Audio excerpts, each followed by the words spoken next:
Welcome to Undercurrents of Romance, the show that celebrates every subgenre of romantic fiction. In each episode, I peel back the layers of your favorite love stories and chat with the talented authors who bring them to life. I'm your host, Tracey Devlyn. Now, let's dive in with today's guest. Hello, romantics. I'm here with Vanessa Riley to talk about her new historical romance, A Wager at Midnight. Welcome to the show, Vanessa. Thank you. Thank you so much for having me. Oh, my pleasure. My pleasure. We had a few technical issues getting started here, but we are here and we are raring to go. So Excellent. let me just get us started. I gotta make sure I make sure that I am talking to the Vanessa Riley. All right. So let me see if I have this right.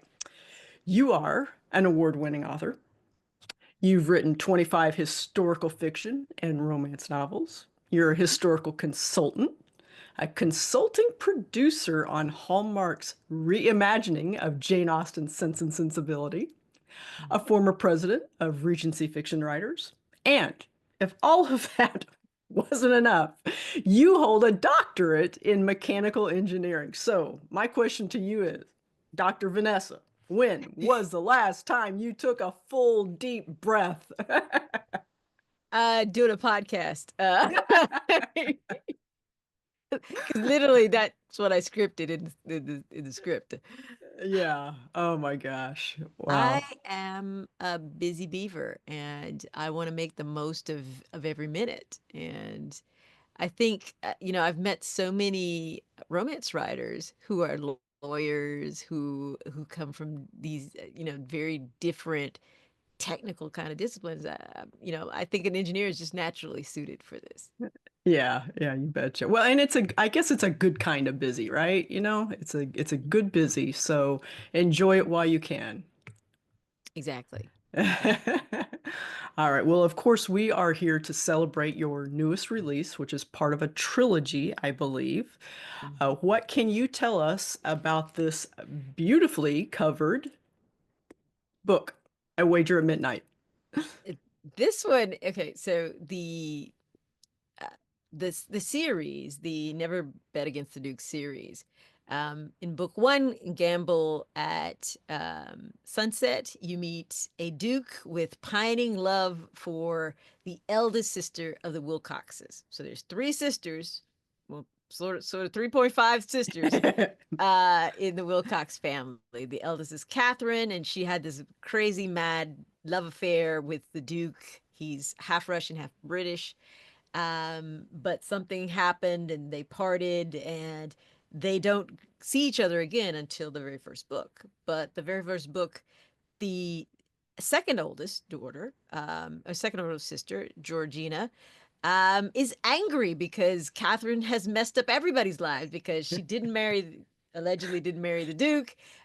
She married a ne'er-do-well lord who gave them a fancy title, bankrupted them, and she barges her way into a happy ever after. It's chaotic, it's funny, it's fake dating in the Regency.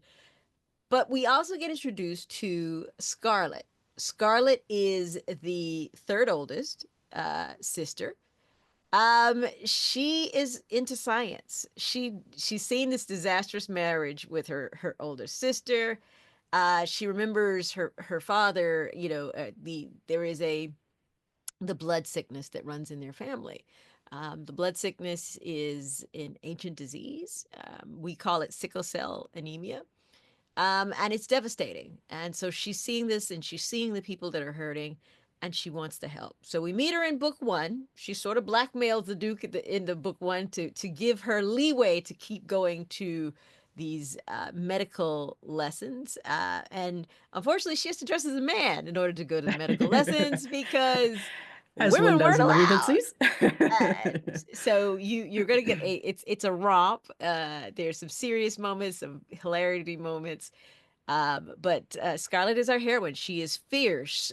She does not really actually care about social consequences unless it affects her family. She'll be scandalized. Everybody else around her is horrified and are going to keep her from doing these things. But she's determined. She wants to know medicine. She's so hungry for that. And she's had this frenemy relationship with the older.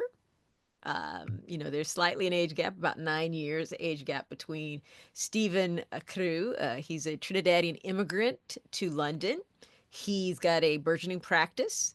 And he really doesn't have time for a socialite type wife, which he assumes the Wilcox girls or women are. He's very patriarchal, kind of fella. But within the time of he's the Duke's doctor, he's the doctor of the family, he's seeing them more and more and more.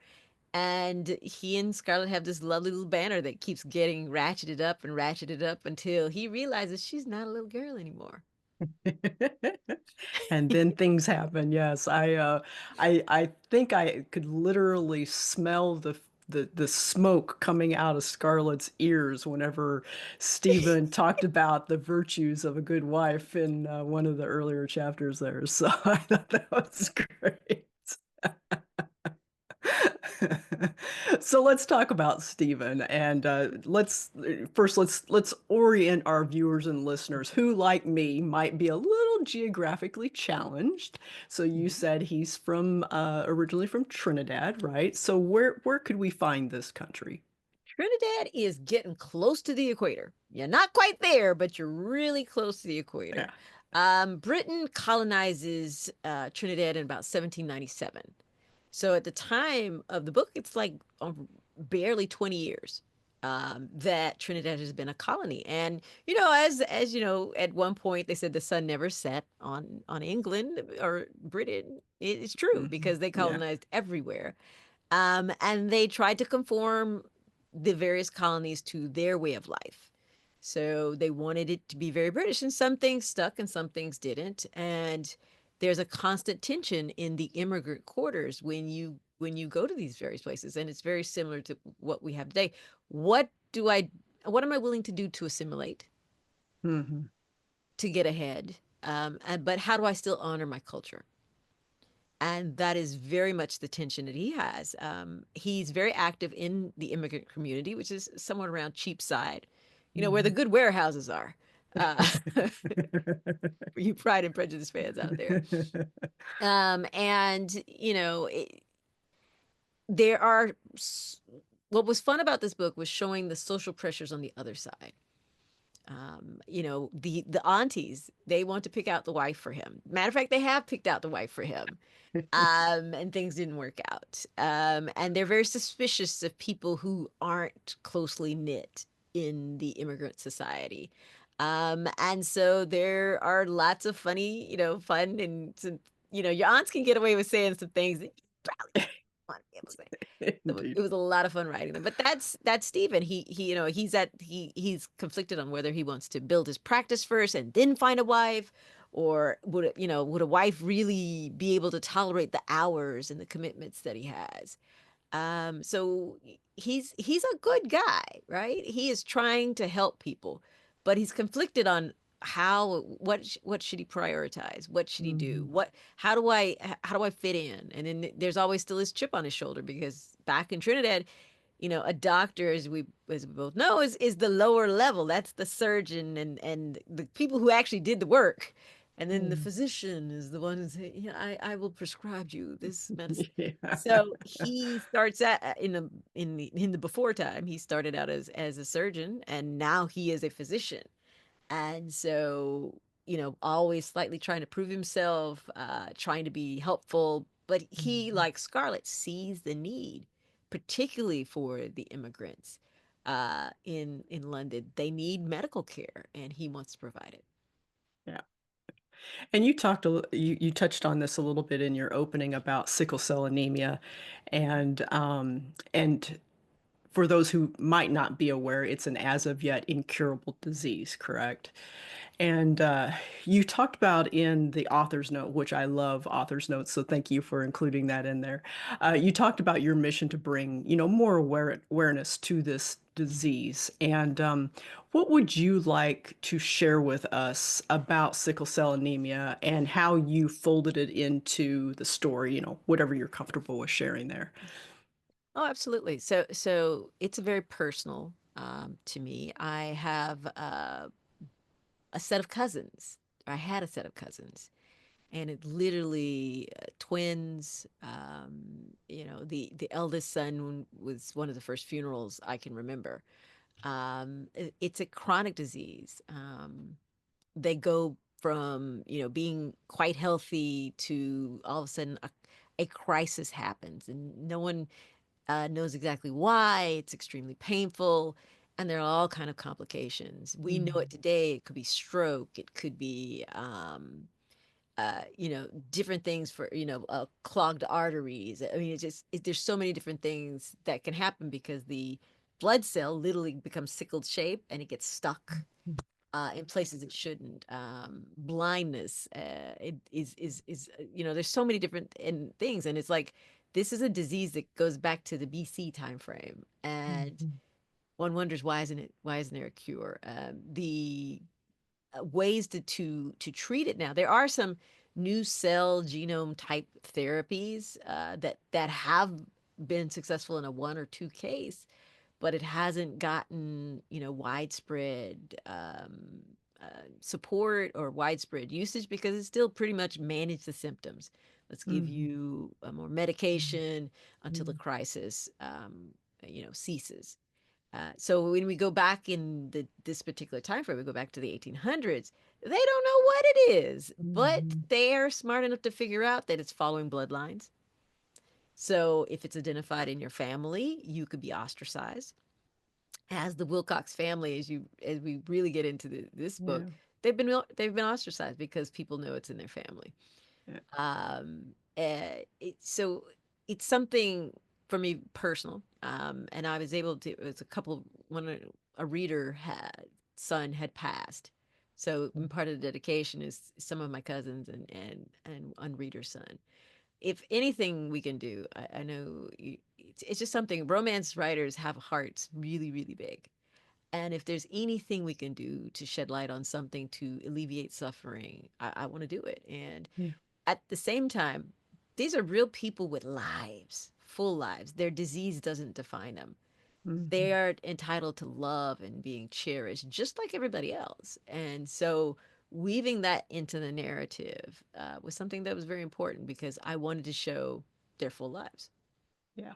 And I could feel it. I could feel it in the words and in the paragraph in the scene in the chat. I could just feel it throughout the whole book, how important this subject was to you. And I don't know if you're familiar with the new streaming um, series called The Pit. I think it's on Paramount Plus, but I'm not 100% sure, but it has Noah Wiley in it. It's a really it all takes place in the ER, and one of the episodes in that series deals with a young woman who is having an episode and in a lot of pain, and it was evident that a lot of the medical personnel in the ER couldn't recognize it and didn't know what to do about it. And just one lone medical professional who was like fresh out of, kind of college, so to speak, she recognized it. And so she knew how to kind of treat it and work through it and all of that, and it was very moving too. So anybody who's interested in it, I really encourage you to watch. It's one of the earlier episodes, but I was very touched by that, and then I read your book and I'm like, oh my gosh, it's so amazing how those things happen. But I love it. I love it. yeah. And fiction is the best way. You can read something, but sometimes seeing it, um, you can read a textbook about it and Yeah. clinically understand the symptoms, but to see it in action, how it affects people's lives, and then just the treatments, we're Hmm. still very, not being able to recognize this is huge. Yeah. But The it's a true pain. factor. It's true. Yeah. Yeah. Yeah. Watching that character go through the pain she was going through was just incredible, it was something else. Mhm. Well, one of the things that I like to dive into on this show is finding the story's undercurrent with the author. It's that second beating heart of the story that flows beneath the lover's journey. Vanessa, what undercurrent is flowing beneath Scarlett and Stephen's story? Um, for them particularly, it's figuring out for Stephen, it's how do I best serve my community? How do I honor my parents? How do I honor? I am very, very lucky.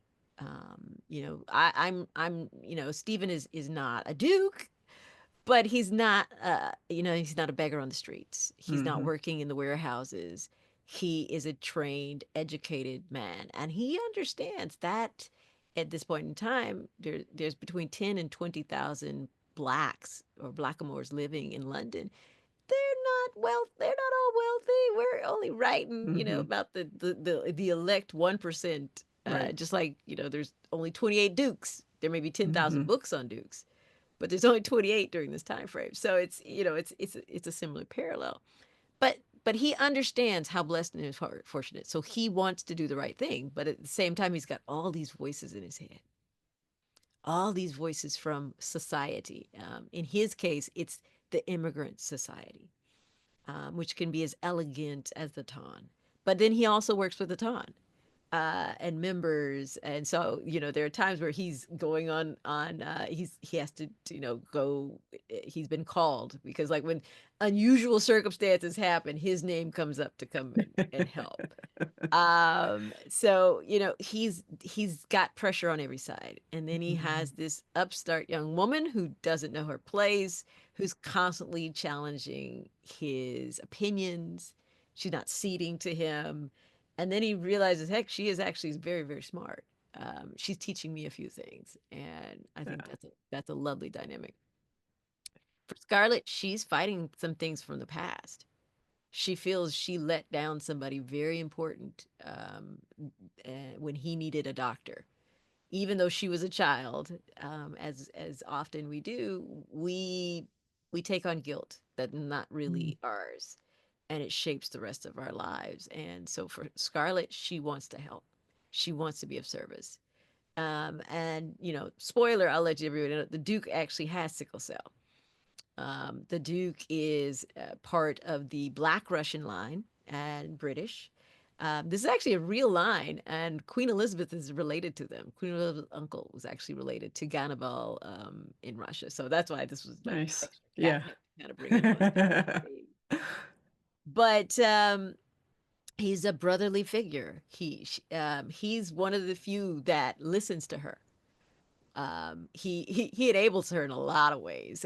Gets her books, gets her tools, has his man make sure she gets to where she needs to get to, and things like that. But she sees him suffering. She wants to figure out how to help him the best.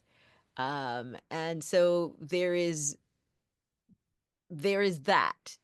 But then there's this. I have a responsibility to my sisters, my Wilcox family, because the pressure's kind of off now a little bit because the Georgie's married, right?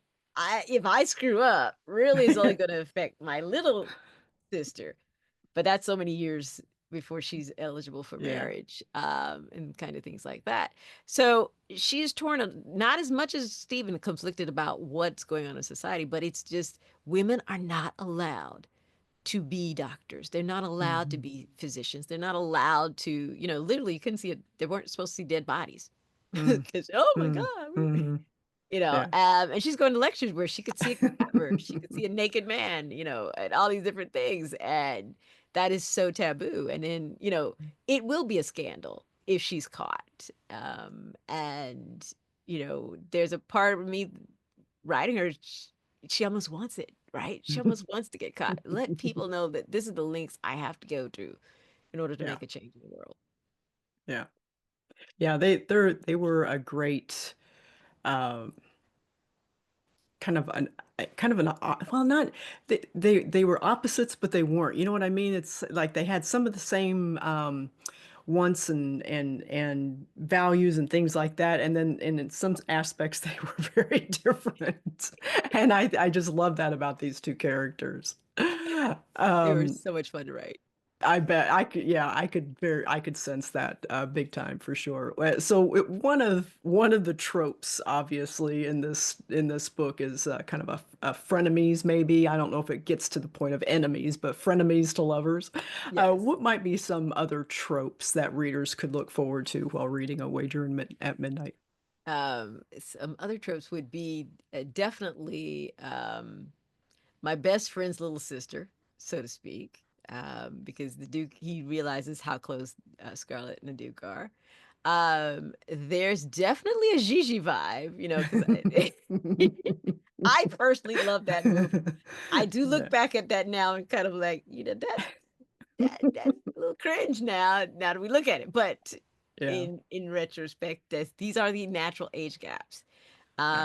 You know, when people think of my best, you know, falling in love with my best friend, childhood friend, for men, no, they were expected to build their fortunes, do certain things, and so by the time they get around to it, that woman's already married.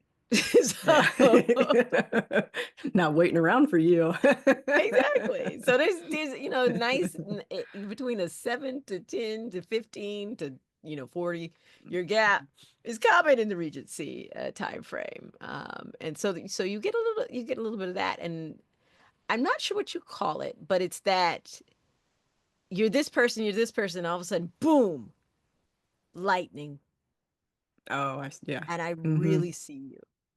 I don't Hmm. know what that trope Yeah, is. yeah, I can't think what that would be off the It's top of not my head either, but Cinderella, I it's get but you. Yeah. it's a boom. I love that moment when he finally figures out, wait a minute. And it is like everybody else knew. It's like, yeah, man. Hello. Uh, what romance book have you recently read that you would recommend, and maybe why? There's a bananas one, completely bananas. It's by Kimberly Lemming, and it's something about oh, the title escapes me, but it's like it's aliens. Like she got caught up she got abducted by aliens, and now she's stuck in a rom-com or something. It's Okay, got the okay. craziest title, but it's bananas, and Okay. she goes full board bananas. And sometimes you need a full board banana Oh yeah, kind of romance. true escapism right True there. escapism. All right, great. One of the things I ask authors sometimes is is there a story that you are just dying to write but haven't taken that plunge yet for whatever reason? Is there anything out there that just keeps nagging at you? I always wanted to do an amnesia story, but I did one. I finally, an Earl, the Girl, Okay, and the Toddler is an okay, amnesia story. all right. Um, I think I want to fall back on a really from the beginning marriage of convenience. I do kind of marriage of conveniences in the middle Yeah, in some of my books, like from the beginning, some circumstance that is just so bizarre, crazy, intense.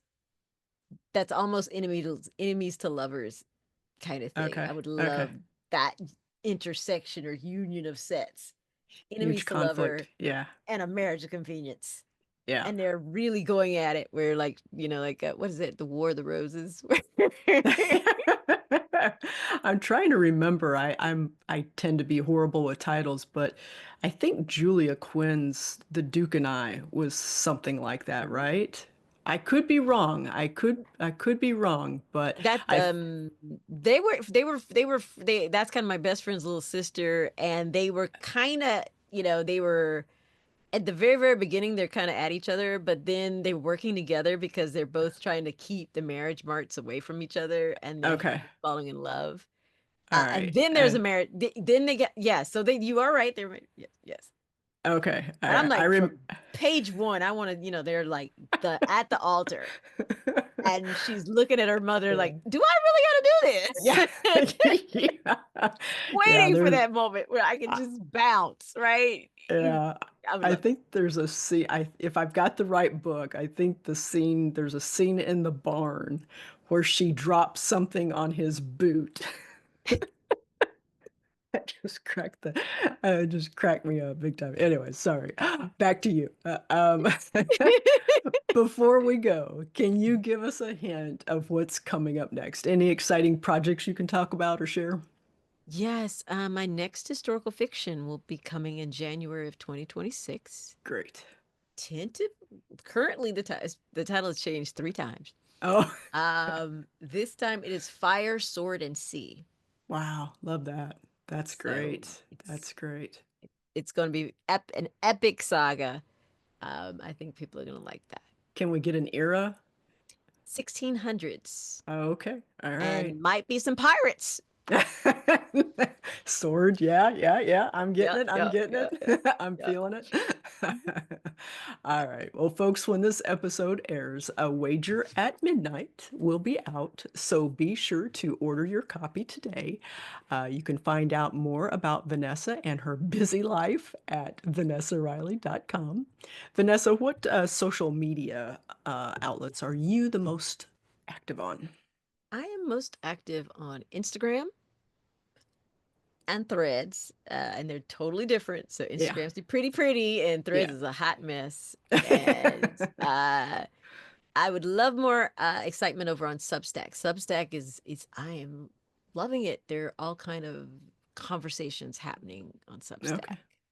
So All those are right, great. Thank you. Well, thank you so much, Vanessa, for joining me. I really appreciate you taking the time to come and talk about your amazing book and hope you have a wonderful book launch. you. You betcha. Thank Many you, Tracy, for thanks. having me. Oh gosh, yeah, yeah. Big heart. Uh, many thanks to everyone listening. I hope you enjoyed this week's episode of Undercurrents of Romance. You can find more information about the show at traceydevlyn.com/podcast. Undercurrents of Romance is a proud member of the Authors on the Air Global Radio Network. I'll be back soon with another great romantic read. In the meantime, enjoy the adventure, everyone.